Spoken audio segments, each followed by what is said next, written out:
Et il a Bitcoin dans son pseudo, mais il parle que de shitcoin. Bitcoin c'est de la merde. Mais mathématiquement, on sait toujours pas en fait si Bitcoin c'est quelque chose de sûr. Parce qu'il y a un théorème mathématique qui pourrait détruire toute la cryptographie moderne. Le jour où ça tombe, si tu veux, t'inquiète. Le monde brûle si ça tombe. Internet n'existe plus.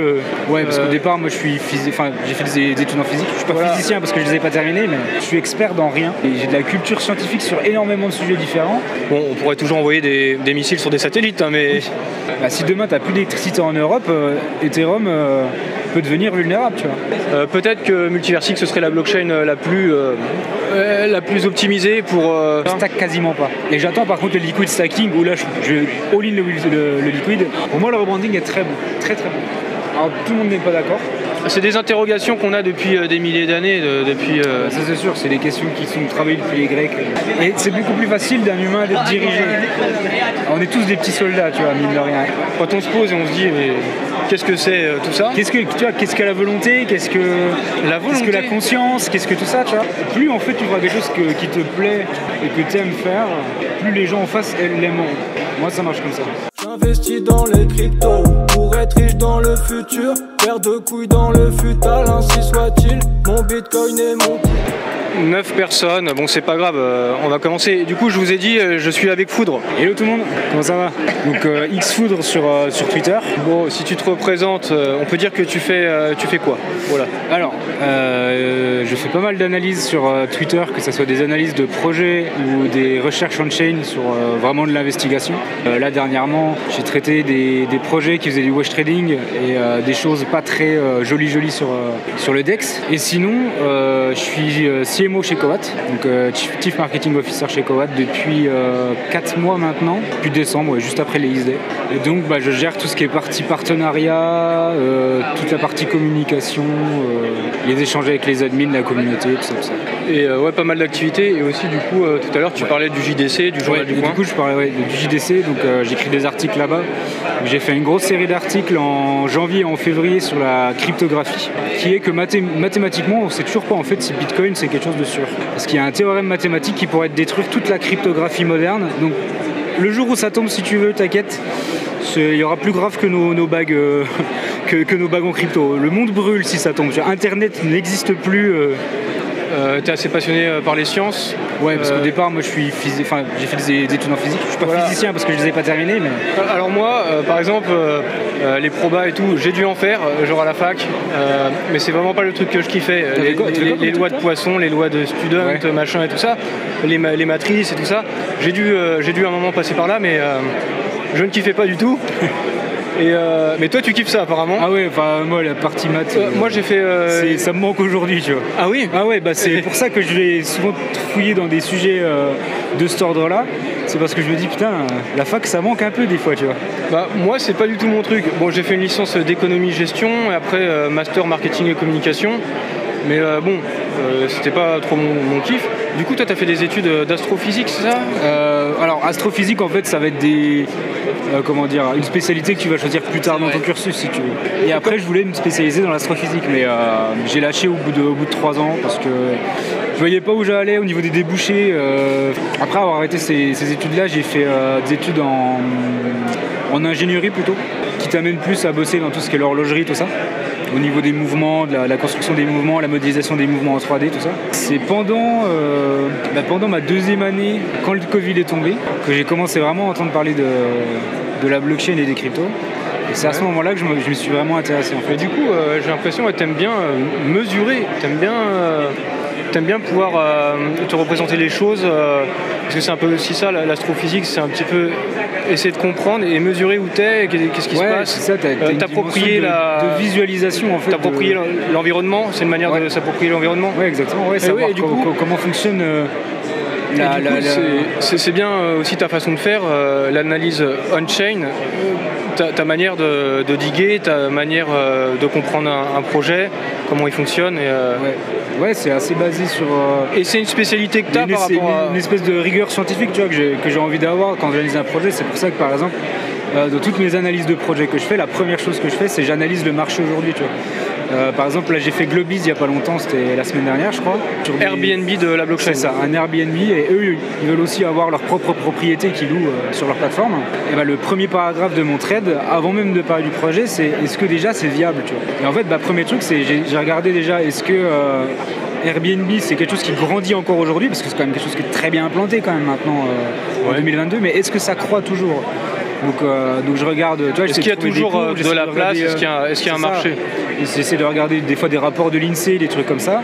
Et par exemple, là, depuis 2019, on est à peu près sur 10% annuel de progression, de croissance sur le nombre de nuits qui sont réservées en France avec des outils comme Airbnb, tu vois. Et par exemple, tu sais que c'est un marché qui est toujours pas saturé, parce qu'en fait, le taux d'occupation de tous les biens qui sont alloués augmente chaque année, alors qu'il y en a toujours plus qui sont qui sont louables, si tu veux. Donc c'est qu'il y a toujours plus de demandes que d'offres pour l'instant. Donc il y a encore des places de marché à prendre, et c'est pour ça que Globiz c'est intéressant de ce point de vue-là. D'accord. Et par rapport au Journal du Coin, par exemple, je me demande du coup comment ça s'est fait. T'es rédacteur, du coup c'est freelance. Ouais, c'est ça. T'as un contrat de freelance en fait. T'es payé à l'article chez le JDC. Et tu comptes. Ah oui, ça me fait penser.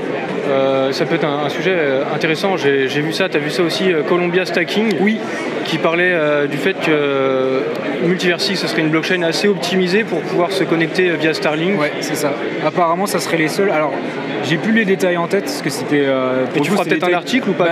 J'aimerais faire on en a parlé avec Helmut et on pense que ça peut être un sujet intéressant par rapport au protocole en fait utilisé, par exemple les protocoles IPv4, IPv6 au niveau des adresses IP, des choses comme ça, qui font que c'est possible aujourd'hui sur MVX et pas sur les autres blockchains à part. Ouais, voilà, c'est ça qu'est-ce qui fait que. Est-ce que c'est vrai? Déjà, est-ce que c'est vrai que la Multiversix ce serait la meilleure blockchain pour ça? Peut-être la seule? Je sais pas, ils avaient l'air de dire que la seule, je pense pas, si tu veux, parce que des blockchains, il y en a quand même des troisièmes.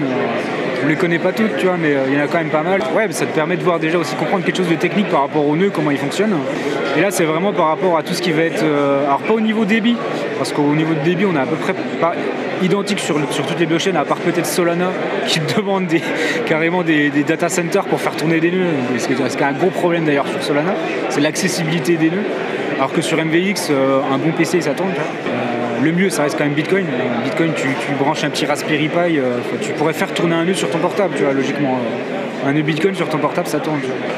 Comme ils disaient dans leur post Columbia Stacking, Elon Musk ne peut pas ignorer le fait que sa propre technologie est optimale avec telle ou telle blockchain. L'aspect en plus philosophique de la chose par rapport à la décentralisation, voilà, c'est incroyable. Internet depuis les satellites, on peut pas couper les câbles sous-marins. Voilà, c'est ça, tu vois. Demain, je sais pas, t'as un tremblement de terre de la dorsale océanique, ça vient de sectionner le câble qui fait la liaison entre l'Internet européen et l'Internet. Les gens savent peut-être pas tous, mais aujourd'hui, si vous avez Internet, c'est parce qu'il y a des gros câbles qui passent dans les océans. T'as des dizaines de milliers de kilomètres de câbles au fond des océans. Et d'ailleurs, ça montre la vulnérabilité. Si on envoie une petite torpille et on fait péter les câbles. Comme ils ont fait avec Nord Stream par exemple, si demain ils décident de couper Internet entre les USA et l'Europe, ils ont peut-être. C'est pas compliqué à faire, quoi. Donc finalement, il y a des grosses vulnérabilités avec un système. On pourrait toujours envoyer des missiles sur des satellites, hein, mais. Remarque, mais faudrait tous les péter aussi. Mais ça fait, tu vois, ça, c'est quelque chose qui est beaucoup plus. Qui a des conséquences énormes, parce que tu vas éparpiller des débris en fait de satellites partout, et en fait ça peut faire des réactions en chaîne, et tu pourrais péter un autre satellite à côté ou quoi. Voilà, puis c'est après réaction en chaîne et tu pètes quasiment tous les satellites qu'il y a autour de la Terre. Vous pouvez poser des questions aussi si vous voulez, mais du coup, vous avez peut-être pas vu sur Twitter, mais oui, peut-être que Multiversix ce serait la blockchain la plus optimisée pour même avec un faible débit internet via Starlink, et Starlink du coup qui va être déployé dans le monde entier d'ici 2 ans peut-être à peu près. J'ai pas de date. J'ai regardé les dates sur le site c'est déjà dispo dans quand même pas mal de pays. Sur le site de Starlink, j'ai vu il y a beaucoup de lancements, par exemple dans des pays en Afrique et en Asie, là au cours sur cette année. Là ils lancent leur Falcon 9, ils en lancent 1 ou 2 par semaine en ce moment. Et du coup, voilà, Multiversix pourrait mieux tourner, ça en ferait une blockchain très décentralisée qui pourrait facilement faire des nœuds un peu partout sur la planète. C'est ça, tu peux avoir une décentralisation géographique Ethereum qui tourne en Amérique du Nord et en Europe. Donc par exemple, je sais pas, t'imagines un scénario catastrophe, on rentre dans une guerre ouverte, tu vois, avec ce qui s'est passé avec l'Ukraine par exemple. En général, c'est des endroits où ils vont comment dire, balancer des missiles sur des endroits stratégiques, dont tout ce qui va être réseau d'électricité et tout ça. Bah, si demain t'as plus d'électricité en Europe, Ethereum peut devenir vulnérable, tu vois. Donc en fait, avoir une décentralisation géographique de tes nœuds, c'est super important. Et si en plus ça peut passer sur du réseau qui est orbital, tu vois, ça te donne un peu plus de sûreté sur quoi qu'il se passe sur Terre, tu vois, ça va toujours tourner entre guillemets. Tu vois. Ça c'est important pour moi, même si ça reste quand même un peu perché si tu veux. Mais oui, bah, si on parle de trucs perchés, vu que si demain ça devient vraiment le layer of truth, comme dirait Benjamin, qui va devenir la base de la société, eh ben avoir des nœuds orbitales, ça va devenir obligatoire. Et dans ces, vu que moi aussi, des fois, je parle de choses qui semblent un petit peu perchées, mais du coup, dans l'optique vraiment d'un partenariat avec Elon Musk, et Benjamin avait parlé du fait, dans son trade il y a maintenant 2-3 ans à Elon Musk, enfin, ce serait une blockchain aussi pour l'espace. Et là, on rentre en plein dedans. Ouais. Donc bon, ça donnerait, ça donne du grain à moudre. Il y aurait rien de mieux qu'une crypto-monnaie pour, je sais pas, imaginons dans 50 ans, peut-être 50 ans c'est peut-être pas assez, mais dans une centaine d'années, tu as une colonie assez importante sur la Lune par exemple. Bah, quoi de mieux d'avoir une microéconomie là-bas basée sur une crypto-monnaie, tu vois. C'est de l'EGLD sur la Lune. C'est ça, et c'est ça les crypto-monnaies. Ouais, on créerait une crypto-monnaie exprès pour les transactions, pour la gestion des fournitures sur la Lune. Est-ce que tu as... Bah oui, enfin on a délégué Tustack, tu as délégué des EGLD. Ouais, oui. Alors, j'ai pas un très gros bag en stacking parce que j'attends surtout de liquide. Ouais.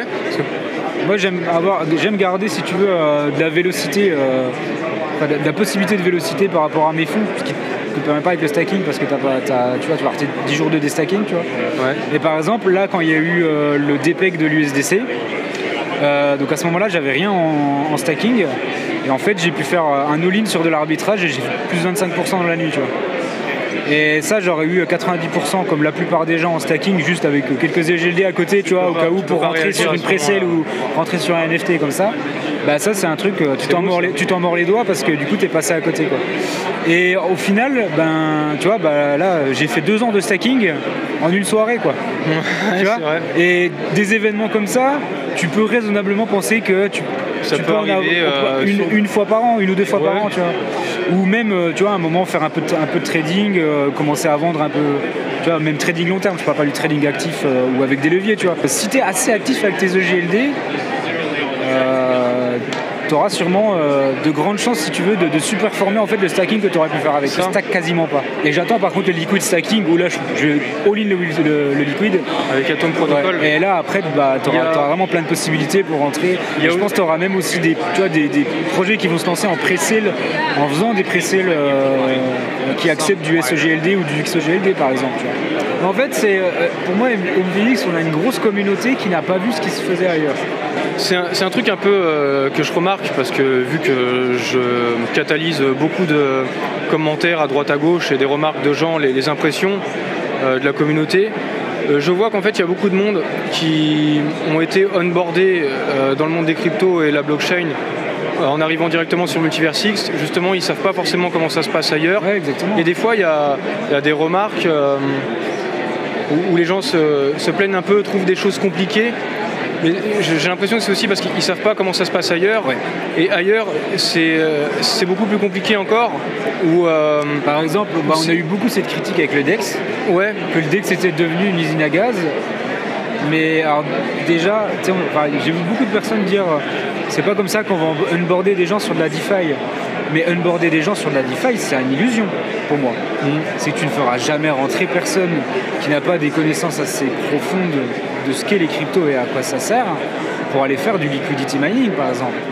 Parce que rien que déjà expliquer, je vais pas aller expliquer l'impermanent loss à mon père et lui dire ok tu peux rentrer sur des pools USDC, EGLD qui te permettent d'avoir des rewards en MEX qui vont être bloqués 4 ans mais que tu peux débloquer avec 80% de perte. Non, mais, tu vois, la plupart des gens arrivent déjà rentrer sur un livret A à 4%, c'est déjà beaucoup, tu vois, pour la plupart des gens. Mais par contre, moi, tu peux pas espérer d'onboarder vraiment des gens dans la DeFi, tu vois. Je me suis par posé contre, du stacking, oui.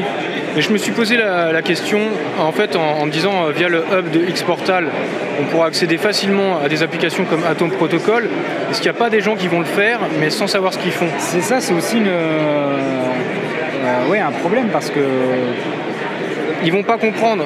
Et on a vu ça pour moi avec le MEX, tu vois. Et ça risque beaucoup de gens se sont dit regardez le MEX, c'était une arnaque, machin. Mais en fait, oui, voilà. Si les gens qui avaient des connaissances au DeFi à la base, on savait déjà que le MEX ça et ça. En fait, le MEX c'était une incentive qu'elle allait être distribuée.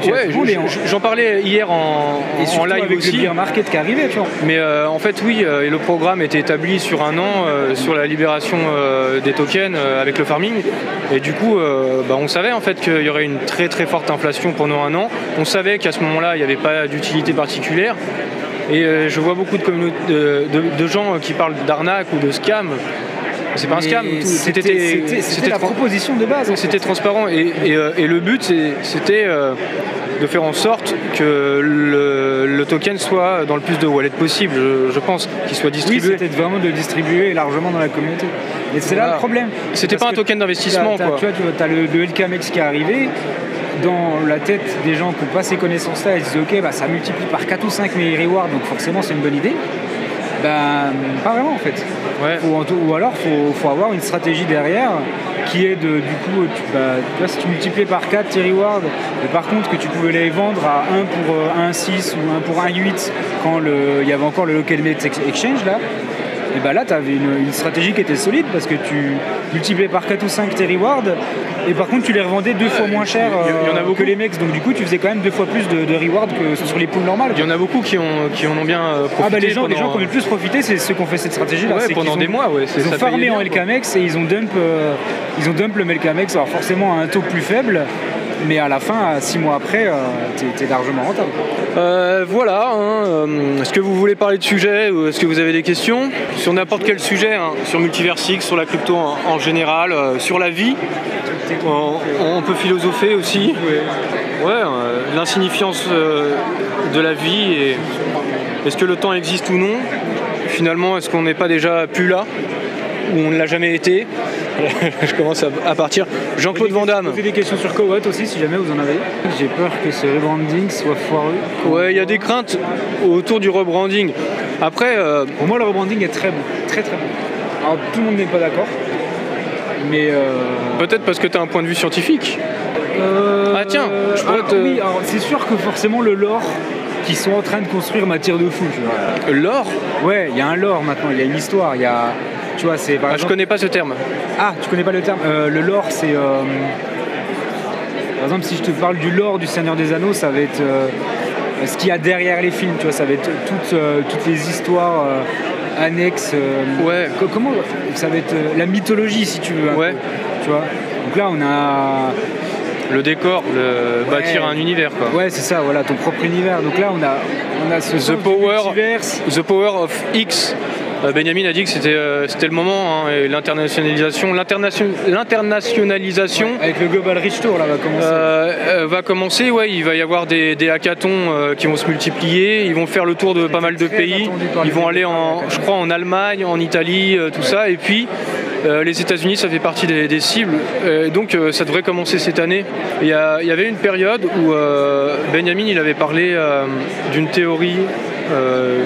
Je ne sais plus quel chercheur en astrophysique autour du fait que c'est toujours en partant un peu du principe que l'univers il faut de la puissance de calcul et finalement on pourrait vivre dans une simulation. Les zones qui ne sont pas qu'on n'observe pas où l'attention n'est pas focalisée, il n'y a pas besoin de le matérialiser et donc la puissance de calcul est générée juste sur les tu vois, les jeux vidéo, s'il n'y a personne dans la pièce à côté, comme les jeux vidéo, s'il n'y a personne dans la pièce à côté, sur ton champ de vision et ce qui va derrière toi n'est pas modélisé dans un jeu. Et du coup, on modélise pas, on n'utilise pas de la puissance de calcul, on optimise la puissance de calcul pour générer que ce qu'on a besoin de générer. Et donc, c'est un peu la théorie que l'univers, c'est une simulation, c'est une matrice. Ça rejoint un peu la physique quantique. Et je fais un lien avec Multiversix. où en fait, peut-être avec le sharding aussi, adaptative state sharding. Ah oui. Et finalement, c'est un peu la même chose qui se passe. Et donc ça corrobore là, ce truc, le Lord, comme tu disais, qui crée vraiment un univers multiverse X. Et finalement, dans même la technologie, on reproduit quelque chose qui serait de l'univers ou la simulation. Ouais, oui, c'est vrai que tu as ce sens on utilise que la puissance de calcul qui est nécessaire aujourd'hui par rapport au nombre de transactions qu'il y a sur la blockchain, et qu'on peut l'adapter dès qu'on a une demande qui est plus forte en ajoutant des nouveaux shards. C'est vrai que tu as ce sentiment d'adaptivité quand même fort au niveau de... Moi, j'ai vu une sorte de lien, tu vois, justement, dans tout ce que le truc qu'ils sont en train de faire. Dans le... Finalement, multivers, c'est des univers qui sont coexistants. Parce que c'est aussi l'idée de l'interopérabilité dont ils nous ont pas mal parlé, passer d'un métaverse à un autre. Et donc voilà, je sais pas, ça me semble cohérent avec le nom de Multiverse X, et quand on parle du rebranding, je vois tout ça un peu en lien. Alors tu vois, par exemple, si j'ai Benjamin et si j'arrive à l'avoir un petit peu dans mon live Twitch en interview, j'aurais du mal à lui expliquer tout ça en anglais, moi. Mais ouais, bon, c'est sûr, moi non plus, je suis pas très fluent en anglais. J'arrive à discuter avec les gens, mais je suis sûr que ce serait un sujet qui est un peu plus complexe. J'ai aussi un peu. Je suis à peu près sûr que c'est un sujet qui l'intéresserait, vu qu'il en a déjà un petit peu parlé. Ouais. Ça te fait aussi un point commun avec lui au niveau de l'astrophysique. J'ai l'impression que c'est aussi des thèmes qui le stimulent. Ouais, oui, c'est sûr. De toute façon, et peut-être dont ils se sont inspirés en fait pour créer dès le départ la technologie Elrond. Du coup, j'ai l'impression. Moi, je ne suis pas sur la technique ou tout ça, mais j'arrive plutôt bien à distinguer les incohérences ou les cohérences. Et du coup, c'est les choses que j'aime bien faire. Et voilà, quoi, c'est un peu un truc que je fais, quoi. Ouais, non, je comprends. Mais c'est vrai que ce lore qui construit, ça marche bien pour moi. Ça peut être dangereux au niveau de la science, ça peut être un problème parce que rapidement, si t'es pas considéré comme considérable, et t'as pas de financement. Oui, donc mais c'est un gros problème de la science. Donc finalement, c'est un problème de la science si la science est orientée. Ça va être pour moi un des prochains narratifs de la blockchain. C'est comment on construit la DeSci, la décentralisation de la science. Et ça a été un gros sujet de l'ETH Denver. Des financements. Au niveau des financements et aussi avoir des consensus scientifiques qui passent par des DAO et plus non plus par quelque chose qui est encore un peu en fait, à la réputation. Pour la réputation, ça peut être dur à éviter, mais c'est vrai que si les financements pouvaient venir directement depuis les gens, mais après il faudrait quand même une sorte d'assemblée de scientifiques qui valident ou pas pour dire parce que tu peux pas te pointer et dire moi j'ai une théorie, je voudrais explorer tel domaine, mais si personne te connaît, voilà, je voudrais 10 millions et il faut quand même peut-être que des gens valident, et donc on resterait dans un système de réputation à un moment où finalement ceux qui feraient qu'un tel pourrait avoir des financements, c'est ceux qui rassembleraient les votes de leur pairs. Donc on resterait peut-être encore dans un problème. Ouais, mais au moins tu pourras avoir des choses qui sont, même si ça resterait de réputation, on va avoir quelque chose qui est plus juste, tu vois, quand même. En tout cas, ça permettrait peut-être au cours du temps d'échapper à ces systèmes de financement, parce que finalement ceux qui financent ont le pouvoir, et tout le monde n'a pas le financement dans le monde. Finalement il est concentré, donc il y a un problème de concentration, de centralisation des financements et donc de la science. On parle un peu, c'est vrai qu'on part sur tous les sujets, et c'est beaucoup plus facile d'un humain d'être dirigé. On est tous des petits soldats, tu vois, mine de rien. Tu arrêtes ta game de LoL et tu vas à Digatom Protocol, tu vas faire un trade de DeFi, tu vois. Ou alors tu dis à l'IA, fais-le pour moi. Et ça te dégage du temps aussi. Oui, mais l'IA n'est pas capable de tout encore. Pas encore. Pas encore. Non, mais peut-être que si une autre IA pour aller plus vite dans tes process, c'est sûr. Peut-être que si. Alors bon, bien sûr, ça paraît un peu tiré par les cheveux ou aller trop loin pour la plupart des gens. Mais en fait, peut-être que nous sommes nous-mêmes des IA. Peut-être que nous sommes des IA qui s'ignorent. Peut-être qu'on est dans une simulation qui a été créée et pour observer comment ça se passe. Peut-être pour créer la singularité. Peut-être on n'en est même pas nous-mêmes. Peut-être que ça fait... On est peut-être dans un Sims géant. Peut-être que c'est une façon de faire évoluer l'intelligence artificielle et il y a des levels, j'en sais rien, on est peut-être GPT-3, il y aura peut-être un 4 et après on passe à un autre level. Mais c'est complexe tout ça, mais c'est vrai qu'avant de naître, on ne sait pas qu'est-ce qu'il y a. Après, on ne sait pas non plus. On ne sait pas où on est quand même sur une petite boule dans l'espace. C'est quand même un drôle de game, je trouve, quand on s'interroge 2 secondes. C'est vrai que quand tu t'interroges 2 secondes, tu te dis c'est quand même fou. C'est what the fuck, ça ressemble... Avec les dimensions spatiales, tu vois. Ça ressemble légèrement à une simulation quand même quelque part, quand on se pose vraiment la question. Quand on sort un peu de sa bulle, tu es en train de travailler, là je suis en train de faire ci, je suis en train de faire ça. Quand on se pose et on se dit, mais qu'est-ce que c'est tout ça ? Qu'est-ce que la volonté ? Qu'est-ce que la conscience ? Qu'est-ce que tout ça, tu vois ? La volonté, comment dire, le choix, tu parles du choix ? Ouais, comment ça s'appelle déjà ? C'est le libre arbitre ? Le libre arbitre, voilà. T'as pas mal de théories, si tu veux. Finalement, le libre arbitre, ce serait un... temporel comme quoi il y aurait des univers parallèles. Les lignes seraient écrites, en fait, mais de toutes les possibilités, de tout ce que tu peux faire à chaque moment. C'est comme une sorte de livre qui est déjà plus ou moins écrit, mais qu'on est en train de lire, d'écrire en même temps en fait. On est en train de l'écrire, en même temps il est écrit. Si on est en même temps au début, à la fin, et ça ressemblerait à une chose comme ça. Il y aurait cette histoire de libre arbitre. Je sais plus c'est quel philosophe qui disait que le libre arbitre n'existait pas. Mais... C'est des interrogations qu'on a depuis des milliers d'années. Ça c'est sûr, c'est des questions qui sont travaillées depuis les Grecs. Et finalement c'est aussi la philosophie qui guide la science. Donc, oui. Alors il y a souvent des débats.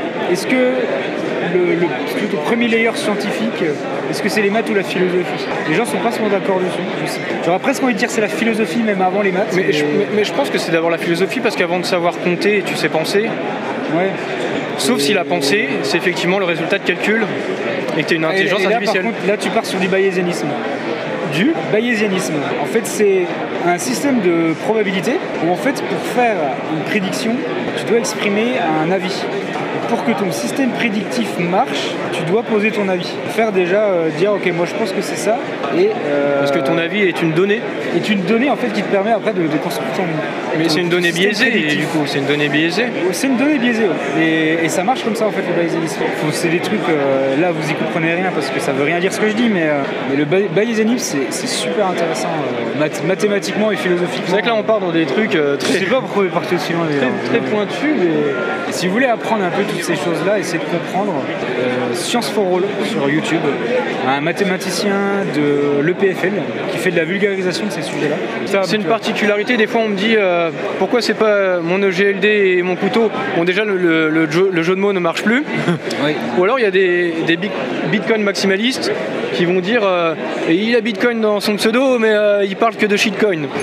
Bon voilà, on peut jamais mettre tout le monde d'accord. Dire c'est que je connais personne qui est dans les cryptos et qui me dit non le bitcoin j'aime pas ça, tu vois. Il peut y en avoir mais qui s'intéressent uniquement à la spéculation. Oui, mais je veux dire tous ceux qui sont intéressés par l'aspect philosophique de ce que apportent les cryptos. Il y a très peu de personnes qui vont te dire moi j'adore Ethereum mais Bitcoin c'est de la merde. Bitcoin c'est un peu le bouclier quoi, c'est le truc qui te protège. Et justement c'est tout ce qui fait la force de Bitcoin, c'est justement que c'est quelque chose qui est très difficilement modifiable en fait. C'est ça qui fait la force de Bitcoin. Peut-être les trucs qui marchent le mieux, c'est les trucs que tu sens que tu dois faire comme ça et que tu fais parce que tu te dis j'ai envie de faire ça et si tu pars avec une volonté de faire en mode ouais je vais faire ça, je vais révolutionner, je sais pas quoi, non ça marchera pas. Ça vient par lui-même quoi. Alors il faut de la spontanéité mais il faut aussi une part de préparation. Mais est-ce que c'est de la préparation ou de l'expérience de tes expériences passées dans d'autres domaines, d'échecs ou de succès qui font que tu sais mieux maîtriser ton truc et quand tu pars avec une forme d'intention et tu fais quelque chose mais juste parce que tu as la volonté de faire et du coup ça prend. Je sais pas quelle est la formule parce que des fois on m'a déjà demandé en fait en message privé est-ce que tu aurais des conseils, j'ai envie de me lancer une chaîne YouTube, sur Twitter ou YouTube et tout ça mais je sais pas, il n'y a pas vraiment de conseils à part avoir de la motivation. Ouais, et puis même la motivation doit venir d'elle-même, tu vois, faut pas... D'elle-même parce qu'il y a un intérêt, parce que ça nous intéresse, parce que ça nous plaît, parce qu'on a envie d'en parler, parce qu'on a envie de le partager. moins c'est calculé, en général, mieux ça marche. Parce que c'est qu'il y a eu quelque chose de tangible qui t'a poussé à faire ça, tu vois. Moi, quand j'ai fait mon premier trade, c'était pas dans le but de devenir influenceur, parce que c'est pas du tout le mot, mais... ouais, si, un peu, Twitter, mais ça dépend comment le mot est connoté. Oui, mais ça me fait... je veux dire, moi, c'était pas dans ce but-là, je me suis pas dit, j'aimerais bien commencer à faire de l'éducation... sur Twitter, donc je vais commencer à chercher des sujets. C'est une envie de partager. C'est venu spontanément. Parce que finalement, je me dis, tout peut être expliqué, même si on comprend pas tout et on ne le voit pas. Pour moi, tout peut être. Tu peux utiliser l'analogie d'un phénomène physique pour quasiment tout. Par exemple, l'économie, voir l'économie de manière thermodynamique, c'est ultra intéressant.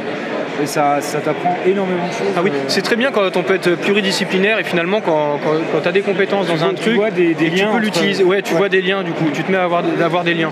Que si tu étais que dans une seule discipline, t'en verrais moins et donc tu aurais moins d'angle de vue et de réflexion. Moi, c'est 100% ce que je suis. Genre, je suis expert dans rien. J'ai pas fini mes études en physique. Je suis pas devenu ingénieur parce que j'ai juste fait mon BTS et puis après je suis parti bosser. Donc j'ai aucun sujet où je suis expert. Par contre, j'ai une connaissance générale qui est assez grande parce que j'ai travaillé sur plusieurs sujets différents. J'ai de la culture scientifique sur énormément de sujets différents. Et en fait, petit à petit, tu arrives à faire des liens dans certaines choses et c'est ce qui te permet à un moment d'arriver à un moment où tu es capable de quasiment tout comprendre, même des choses très complexes, tant qu'on te l'explique à peu près bien. Tu vois. Alors, je serais pas capable de faire les calculs, mais je comprends la logique qu'il y a derrière. Ouais, moi, je suis aussi plus dans les logiques, mais la logique, c'est aussi une forme de calcul. Oui. Mais il y a plusieurs... les Grecs, ils parlaient du logos. Et le logos, c'est la logique, mais par le discours, c'est des mathématiques du discours et des mots. Je suis plus là-dedans que dans les calculs, moi. Ça me parle, c'est le cas de le dire, mais aussi, bon, j'aime bien le rap, donc j'ai cette expérience aussi, entre guillemets, du rap, et il y a le logos dedans, justement. C'est aussi des maths, même il y a des rythmiques, en fait, c'est des rythmes, et en fait c'est des mesures, il y a des structures. La musique et les maths, c'est la même chose. Hein. C'est des trucs d'autistes quelque part, un petit peu, quoi. La musique, les fréquences, la rythmique, c'est clairement que des maths. Donc voilà, si vous avez le rythme dans la peau, c'est que vous êtes scientifique quelque part. Quand vous savez très bien danser, il y a une part de scientifique en vous. Bon, moi, j'aime pas trop danser, mais... Une fois bourré. Si jamais vous avez quelques questions dans le chat. Ouais, n'hésitez pas. Alors vous voyez, vous pouvez nous lancer sur n'importe quel sujet. Challengez-nous. Alors, en tous les cas, artificiel, je le suis peut-être, mais intelligence, je ne le suis pas du tout. Mais l'autodérision, c'est peut-être de l'intelligence. Bob Arthur, il est arrivé en pleine discussion sur l'espace, la relativité, le temps. Oui, on est toujours à la Paris Blockchain Week. Parce qu'il n'est pas là, en fait, le monde parallèle. Parce que c'est pas le miroir de nos téléphones. Peut-être, ouais. Je sais pas, mais qui est de l'autre côté de l'écran? Mais c'est eux. Vous êtes notre miroir. Tu vois, moi, je suis plus dans le logos, tu vois. Ça n'a plus aucun sens. Mais si, ça en a toujours. Même si c'est un rapport, du coup, à nous-mêmes et à ce que nous-mêmes, on veut proposer. Parce que, est-ce qu'on doit juste faire ce que les gens veulent? Ou juste ce que nous, on veut faire? Ou finalement, c'est une sorte de compromis entre les deux pour que nous-mêmes, on soit bien et que ça puisse satisfaire une audience. Il faudra surtout... plus, en fait, tu feras quelque chose qui te plaît et que tu aimes faire, plus les gens en face, elles l'aimeront. Moi, ça marche comme ça. Si tu commences à faire quelque chose pour plaire à une communauté ou pour plaire à quelque chose que la communauté voudrait, tu vas dans le mauvais sens pour moi. Parce que tu vas en prendre moins de plaisir, ça sera moins qualitatif de ta part. Et tu proposeras peut-être pas quelque chose d'innovant ou de particulier. Voilà, exactement. Ouais. Tu vas te conformer aux attentes et donc non, fais ce qui te passe par la tête et point barre. Hein. Je pense qu'en tant que créateur, tu as tout intérêt à privilégier les choses que tu veux faire plutôt que ce que veut que la commune que tu fasses. Quoi. C'est vrai, et ça pose aussi la question du renouvellement. À des moments, j'aurais des envies aussi de faire autre chose. Pour l'instant, ça me plaît et ça me satisfait. Mais je me dis, je ferai pas ça forcément tout le temps, pas forcément que sur la crypto. Déjà, bon, je sais à un moment, je vais retaffer des projets musicaux parce que j'aime bien ça et ça fait longtemps que j'ai pas fait de texte ou quoi. À un moment, j'aurais envie de refaire des choses là-dessus. Je sais qu'à un moment, plutôt après le prochain bull run, j'aurais aussi envie de profiter et de voyager. Ça peut faire partie Alors ce sera sûrement pas sur la même chaîne si je pars sur des choses comme ça, mais ça peut être des choses que j'aurais envie de faire du coup plus du voyage. Aujourd'hui je ne saurais pas dire comment ou quoi, mais ça peut être une envie que je pourrais avoir. En tout cas c'est les choses auxquelles je pense. Voilà, on aborde tous les sujets. T'es chaud? Bah si t'es chaud, du coup t'as un projet et tu peux en discuter un peu et le présenter. Ouais, bien sûr. Salut tout le monde déjà. Je m'appelle Mathias Tekabopor, je représente ITZ, projet In The Zone. Donc en fait on est tout simplement une communauté de basketteurs. Moi-même je suis basketteur professionnel à Montpellier. Ben, en fait on réunit les basketteurs, les athlètes de tous les sports, leurs fans et les créateurs du monde du sport en une seule et même plateforme. En vérité, le business model, c'est qu'on va générer une vente de NFT qui va nous permettre d'authentifier qui peut accéder à cette communauté. Donc ça va être une plateforme en ligne. C'est pour les athlètes alors? C'est pour les athlètes, mais aussi pour les fans, parce que les fans pourront interagir avec leurs athlètes préférés grâce à ce forum qui sera en fait une plateforme, une DApp. C'est construit sur quelle blockchain? Alors on est sur la BNB Smart Chain. On a été incubé par BNB Chain, on a quand même pas mal de stades de développement déjà avancés et aujourd'hui on cherche vraiment à onboard la prochaine génération d'athlètes. C'est pour ça qu'on se pense beaucoup vers les jeunes, pour les sensibiliser aussi au Web3 et au concept de possession digitale. T'es bilingue? Oui, yes. Ouais, je l'ai un peu senti. T'as tendance à vouloir sortir des mots anglais un petit peu en réflexe. Mais ça peut être un avantage justement au niveau international. Je sais pas pour l'instant où en est le projet, mais comment tu vois les choses? Justement, pour info, ce projet à la base est lancé par un joueur NCAA qui a joué en université aux States. Okay. Donc en fait, on est assez worldwide. C'est important de dire ce genre de choses. C'est qui C'est Eric Katenda. C'est un joueur professionnel qui a aussi joué en équipe nationale du Congo. Et moi, en fait, je suis représentant marketing et collaboration sur le projet. Lui, c'est le CEO. Vous êtes une team de combien? Alors, on est 6 au jour d'aujourd'hui, mais on cherche à avoir pas mal de développeurs et de designers pour nous aider sur le projet. Et voilà, pour l'instant, on est 6 en core team. J'aimerais aussi préciser que, en gros, c'est un projet assez worldwide. On ne vise pas que la France. Et en fait, l'entreprise à la base est basée aux États-Unis. Donc, c'est pourquoi on cherche vraiment à toucher la plus large communauté en fait. Pour l'instant on commence par le basket, puisque en étant basketteur on a des connexions avec... Oui, il y a plus de réseaux peut-être. C'est ça, pour commencer. Mais on veut aller vers le football américain aussi. Et vous avez peut-être white paper, light paper, site internet, compte Twitter? Ouais, bien sûr, vous pouvez nous trouver sur Twitter à Project ITZ. C'est le même pseudo sur Instagram et Twitter. Aujourd'hui on n'a pas encore de site live, mais comme je vous ai dit, ce sera une communauté assez exclusive où il y aura des features Web3, donc on pourra connecter son wallet pour s'authentifier et du coup rentrer dans cette communauté afin de communiquer avec des athlètes pros et avoir également des bénéfices avec les créateurs. Je vais préciser c'est quoi un créateur du monde du sport. Ça peut être quelqu'un qui crée des illustrations, qui fait des vidéos, qui aide les athlètes, des coachs. Donc en fait, toute cette communauté sera réunie et vous y aurez accès grâce à notre NFT du coup, qui sera live dans approximativement 2 à 3 mois. D'accord. Voilà. Écoute, merci à toi beaucoup. Bah de rien. Super. Continue. Merci. Yes. Bye bye. Salut. Petite interview improvisée. Donc vous pouvez aller voir ça et retrouver le Twitter.